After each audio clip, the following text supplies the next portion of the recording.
With us now is Jake Barnett, Wespath's Director of Sustainable Investment Stewardship. Thanks for joining me, Jake. Always happy to sit down with you, Joe. Recently, Jake, your team has been conducting engagement with different stakeholders, including some of our institutional clients. It'd be great to hear more about what your team's goals are in that area. Sure. Well, first off, it all starts with our sustainable economy framework. As we work towards a sustainable global economy, we recognize that there is not one universal opinion about what the path towards social cohesion, long-term prosperity for all, or environmental health looks like. Thus, we seek to engage the diverse members of the church to better understand their unique viewpoints and perspectives to inform our approach.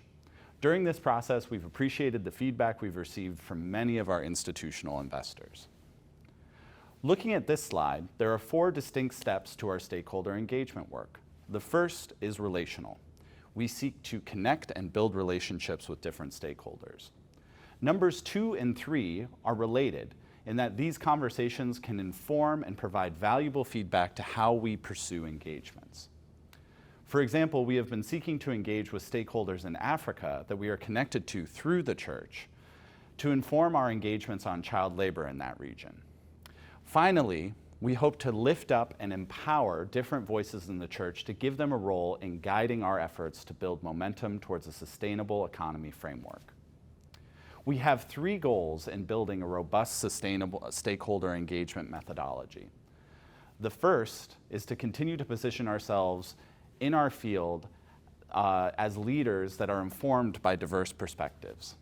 The second is to educate and engage stakeholders to build understanding and support for the sustainable economy framework.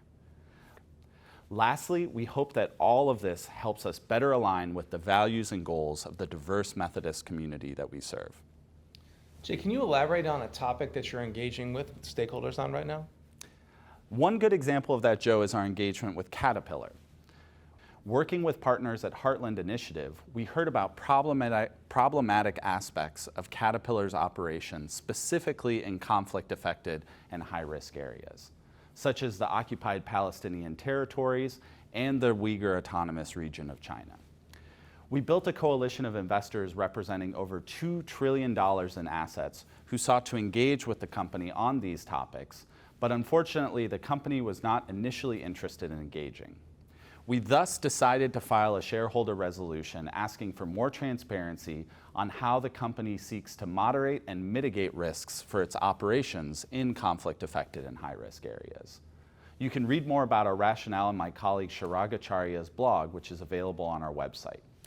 Now, the resolution only received approximately 10% of investor support, which, while not as high as we would like, will allow us to refile next year, at which point we will increase our efforts to build the vote by educating other investors on the importance of this issue. That's great, Jake.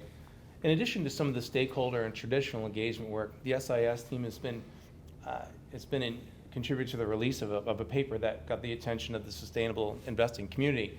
Can you tell us a little bit more about that? Sure, Joe. That's a favorite project of mine. So the paper was co-authored by myself and my co-lead for the Net Zero Asset Owner Alliance engagement track, Patrick Para, and was titled The Future of Investor Engagement. In the paper, we argue that for topics that have broad impacts across the entire economy, like the transition to net zero or income inequality, engaging individual companies is a necessary but not sufficient foundation for investors. After outlining some of the limits of corporate engagement, we go on to argue for the need for stronger systemic stewardship using tools like sector engagement, public policy engagement, and in particular for asset owners like Wespath, a familiar topic will be the need to engage our asset owners to ensure alignment of our long-term systemic big picture interests. And Jake, how was the paper received by the investor community? Happy to share that we got a very positive response. The paper was covered in multiple media sources, including Bloomberg, and Patrick and I were also invited to a prominent sustainable investing podcast called Talking Responsibly. So if any of you are nerdy about that out there, please go and check it out. On this slide, we have also a collection of quotes from well-respected leaders in sustainable investing, talking about how this paper represents an important contribution to the future of investor engagement. My team feels privileged in our role at Wespath to be able to contribute and help lead global conversations on important issues on behalf of the church. We will continue to aim to do so. Thanks for the update, Jake. Thanks, Joe.